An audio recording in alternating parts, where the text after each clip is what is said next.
Hi, I'm Deb Crow, and I want to welcome you to Season 3 of Imperfect, the Heart-Centered Leadership Podcast. This is a podcast where we connect, learn, and laugh together with authentic and courageous leaders from all over the globe. You will learn from leaders you haven't even met yet. You will gain new tools to add to your leadership toolkit. Leadership belongs to all of us. It's not measured by stature or title. So please pull up a chair and listen in. This is the Heart-Centered Leadership Podcast. You know, every week when you listen to this show and I'm recording it with a new heart-centered leader from somewhere else around the globe, it continues to amaze me, the alignment and the receiving of meeting like-minded individuals. And I want to give a huge shout out today to Alain Hunkins, who was on the show in season 1. And you should listen to that episode because it was really, really good. But Alain has continued to talk about the show. He has recommended so many amazing leaders to be on the show. And he recommended this wonderful woman today, Michelle Johnston. And I want to just tell you before I bring her in, I feel on a visceral level that she is an ally. I feel she's a little farther down the road. She's an executive coach. She's a faculty member. She's an author. We have so many synergies and it's like we're parallel. And I've said to her book has just wrapped around my soul. She has eloquently talked about connection and everything we talk about on this show. And I think you're going to enjoy this one. So grab a cup of coffee and pull up a chair because this is going to be a really, really special episode. So Michelle, welcome to the show. Oh, thank you so much, Deb. I hope you can hear in my voice how happy I am to be with you today. Well, I said to you before we hit record, I'm getting goosebumps right now. Like you are just a kindred spirit and this book just encompasses what I live, what I talk about, what I preach, what I coach. And it's lovely to have an ally like you in this space. So I've changed things up a little bit for season 3. And as much as I would love to read your extensive bio, which is amazing, I would love you, before we get into our interview, share a little bit of your bio, which I like to call on this show now, a little bit of your life story. How did we get to the Michelle Johnston of today?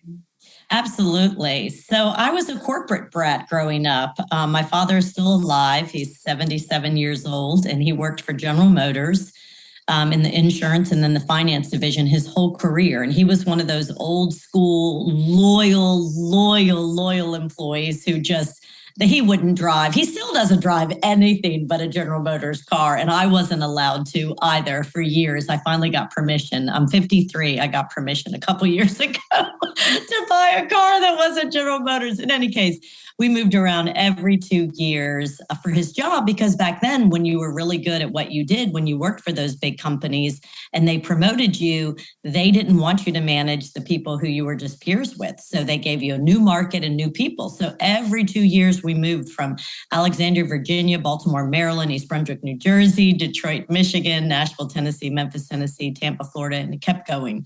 And so growing up, I was fascinated by 2 things. Number one, by my dad's work, because we did have dinner as a nuclear family every single night, no matter how late he got home. And the talk was mostly about General Motors, right? And how he motivated people and culture and he would create these sales competitions to get his team motivated. I just thought what he did was really interesting. And then number 2, what we talked about was just the new cultures of the cities that we lived in. So I became really fascinated with learning about how you adapt to people.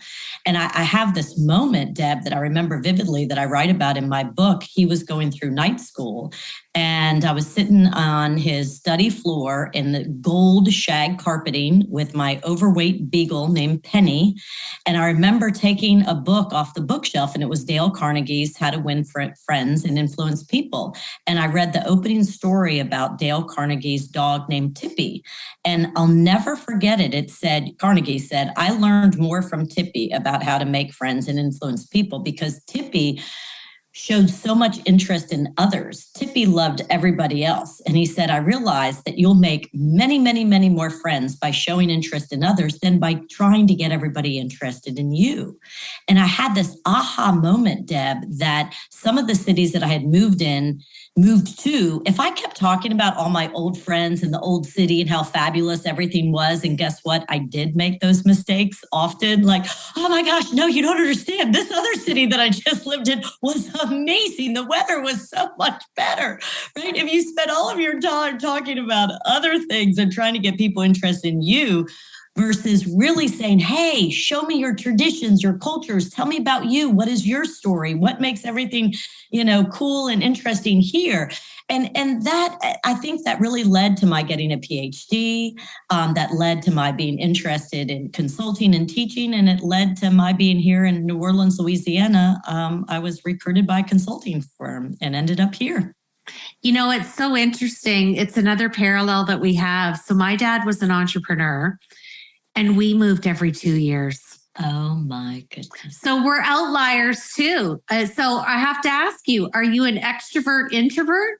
Yes, totally. But I just discovered this. I'm an INFJ, and I have met a lot of INFJs on this show. That's crazy. And I have to ask you this. I'm going to throw this in as an extra, but it's really hard to land and be part of a community when you're uprooted at all those different ages of development. Yes. And that is, I think, one of the reasons why I ended up writing the book, because I had become very adept at fitting in. And all of a sudden it caught up with me, and I'm a young professor at Loyola, and I look around, I'm like, oh, I've got this. Okay, yet another place to fit in and figure out the culture and figure out what works and what does success look like. And I was just so used to, I was really good at that. So I looked around and I got a team together of mentors who were mostly older white men who were amazing and rock stars, and I wanted to be like them. And they told me exactly what they did and how to do it. And I was 28 years old and tried to be like them. And it finally caught up with me, and I couldn't. And I was not successful. And that was my first big stumble. And my dean brought me into his office. He said, we would love for you to stay here at Loyola. This is a research institution, but it's also teaching. And you've got to improve your teaching scores. You're just not connecting with your students. And I was baffled because I was doing everything that the star faculty members were doing. And then I read Brené Brown's book, The Gifts of Imperfection. And I'll be honest with you and your listeners, I cried, because it was the first time that I read that you'll never really feel a sense of belonging if you're constantly trying to fit in. So I realized at that point I had to do a lot of work and understand what in the world my story was and stop running from it and own it and really know who I was so that I could show up authentically. And then once I started seeing those struggles with some of the clients that I was coaching, that's when I realized I needed to write the book. So interestingly enough, you just answered my first question. And what a pivotal time for you at 28. It happened for me at 24. I was told I was too gregarious, that you couldn't, bring your heart to work, and love didn't have a place in business acumen. And one of the VPs of that company took me for lunch. And I actually thought he was going to hit on me because that had happened to me in a previous job. And I left. It was the Me Too movement before anybody talked about it. And I went. I thought, I'm going for lunch. I'm in a public place. And he said, you're losing your job at 5:00 today. And he said, you're working with 5 other women that are twice your age. They were all divorced. They were all overweight. They were all unhappy. They were just waiting for retirement age and pension. And I get put into this division with this group of women. And I tried so hard, and it didn't matter what I did. And he said to me, start your own business. And I did. And that was 32 years ago. And I never looked back. That's amazing. So as kind of mean, unkind as that sounds, it actually was kind in a way, because he saw something in you and he told you need to start your own business. Yeah. So it's this parallel with you, this ally with you. It's just so interesting to me how we've both, really delved into the meaning of connection, and it's come from our own experience. And I love to talk about this on this show because I have interviewed some amazing leaders from all over the globe, multiple continents, well-educated people like yourself, and they've all said to me, it wasn't the schooling. It was me kind of looking at the trajectory of my life. Like, take the initials away after my name.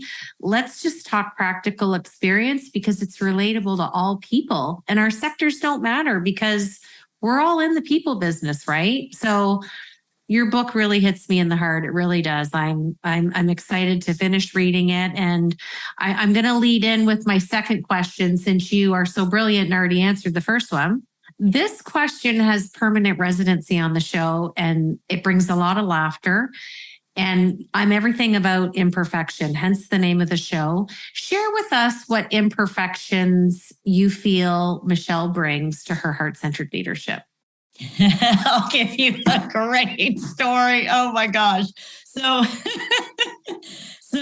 I formed this little business advisory group with two of my younger friends who I wanted to mentor and help. And so the three of us get together, and they're just dynamos. And so we were throwing a little dinner party, just the three of us, for one of them who was having a birthday.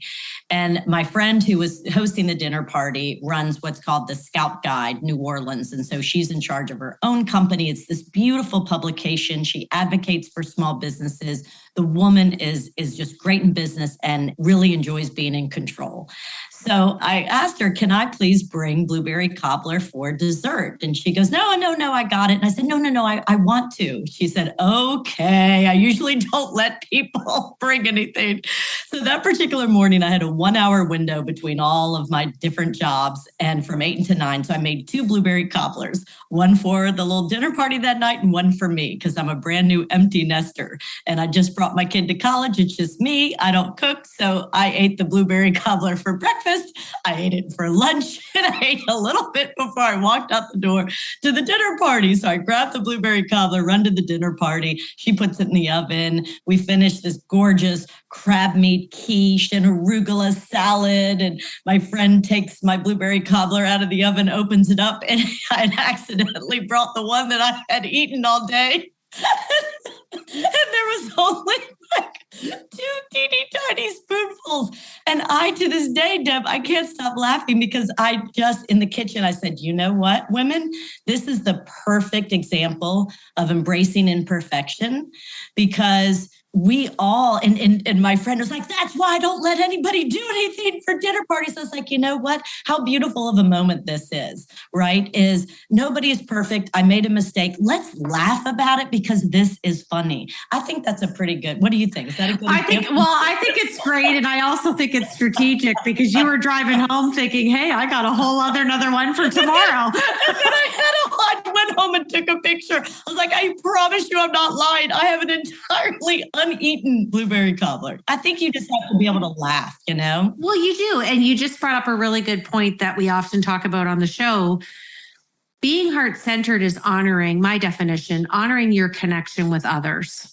And it's not transactional, but you can't continually give and not leave the openness to receive. And again, we can have a whole other conversation on control and everything else, but good for you. And I call that an heirloom memory, because I'm sure you guys get together for dinner now and it's like, okay, we're not going to let Michelle bring dessert, but you're always going to go back and there's instant laughter. That's a beautiful example. I love it. Okay. Third question. My gosh, the stories in your book and the affluent stories of the people you chose. How did you decipher whose stories to put in the book? There had to be some thought leadership put into this. And how did you come down to, okay, I'm going to have X amount, and really showcase a beautiful example of connection across multiple sectors? Yeah, it was pretty strategic. In the beginning, I wanted struggles and beautiful connection. So when I realized the secret sauce, that the key ingredient right now to be an effective leader was meaningful connection, that's when I was like, okay, I need to learn more about this. I need to deconstruct it. What does it look like? What does it feel like? What does it sound like? What are examples? So then that's when I was like, okay, I'm going to go and interview as many global leaders as I can. So I had to start with what I knew. So I picked people who either did a really good job of connecting, or some of them I knew had struggled. So I didn't just want to present leaders who had it all figured out. I wanted to present some struggles as well. So I started off with clients that I knew. And then at the end of each interview, I would say, can you think of a leader who you know who could give me some really robust examples of either connection or disconnection? And then they would lead me to another leader, and I would go and interview that leader. And I interviewed most of them before the pandemic. And I thought that the manuscript was totally done and ready to go off in March of 2020. And then the world shut down. And so I called my publisher and said, I cannot have this book published on connection when the entire planet Earth is disconnected. And I said, and I need to learn how they're leading through an era of disconnection. And so I went then back and found even more leaders to understand. And I think that, Deb, is the reason why the book made #2 on Amazon and is a bestseller, because we're all trying to figure out, how in the world do you meaningfully connect as a leader in a time that is still topsy-turvy? And I don't think we're ever going to go back. And it's still interesting to me because I go back to the 24-year-old of me. And even though I was told there wasn't a place, that languaging will never exist in a playbook or any aspect of business acumen, I had an Irish Nana in my ear going at, 8, 9 years old, when you listen and you give, you will always receive back tenfold. That's a beautiful quote. When you listen and you give, you will always receive back tenfold. I'm writing that down. That's beautiful. And, she was a real deep part of my life. I mean, born in England, came across the Atlantic with my great grandma with polio because they were going to amputate her leg. She wasn't an educated woman, but I'll tell you, there's a lot of people that have a Ph.D. in common sense. And people can call that life experience, practical experience. It doesn't matter how you language it. I think we're finally going back to where we were before the Industrial Revolution. Wow. I really do. History repeats itself in fashion, in food, and I think leadership. It took a global pandemic. Yeah, to go back to really looking at people as full humans and not just the results that they're bringing to your bottom line and to your organization. And you're right. And that is heart-centered leadership. It's leading with kindness. I have one of the leaders that I profile in my book. I just had him on my podcast, Juan Martin. He's the global president of Kind Bars. And I happened to be interviewing him right before his big annual Zoom call with the president of Mars. Mars is still a privately held company of M&Ms and pet food, and they bought Kind Bars from the founder, Daniel Lubetzky, who's on Shark Tank. And anyhow, Juan Martin is the global president. And I said, tell me, Juan, I said, how are you going to be on this annual performance? How are you going to be evaluated? So how many bars did you sell? Because I'm a business school professor. I'm like, how many bars did you sell? He says, and he's got this beautiful European accent. He says, no, Michelle, it is not the bars. He said, we're trying to make the world a kinder place. I said, come on, how do you measure that? He said, well, my goal last year was 250 million acts of kindness. He said, we fell short, but I know we're going to hit it this year. We have campaigns. We have found there's research that shows that one act of kindness produces 7 more acts of kindness. We feel that if you're kind to your body and you put in kind ingredients that make you feel good, and you're kind to others and we're kind to the planet, that we're really making the world a better place. And that's when I said to him, I said, I've been trying to deconstruct connection now for years. And I think connection and kindness are very, very similar. They are. That's fascinating to me. And, it's interesting because when I turned 50, I became a yoga teacher. And I wanted to become a yoga teacher for two reasons. One, because I loved yoga.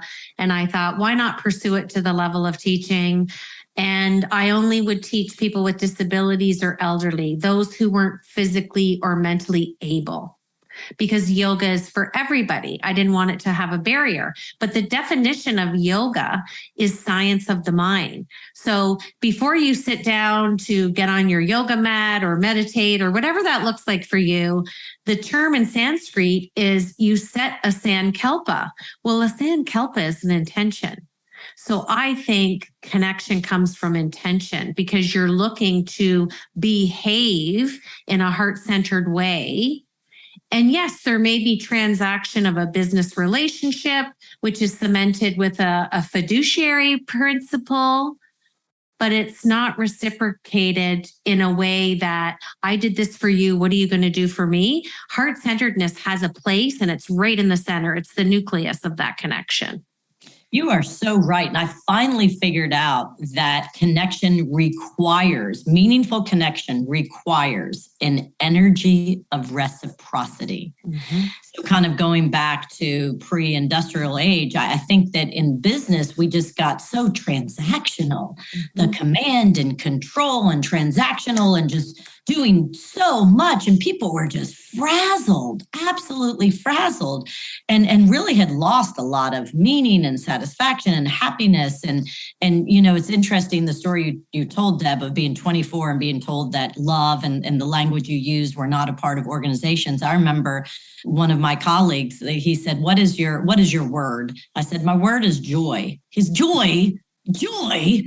And he was just so, joy doesn't belong in the office place. And I really feel that we've taken back some of that agency to say, we want joy, we want satisfaction, we want meaning, we want connection, we want kindness. And so I feel like my mission right now is just to get on, all these beautiful podcasts and get the book in many people's hands to say, we can make this workplace better. We deserve it. We can be happy. We can create these meaningful connections. Another word that you said that is so true, you were talking about yoga. To me, meaningful connection requires intention. It's just not organic anymore. And that's what people have to really wrap their minds around. They're like, why? Wait, Michelle, you're telling me I have to intentionally connect? Doesn't that just happen?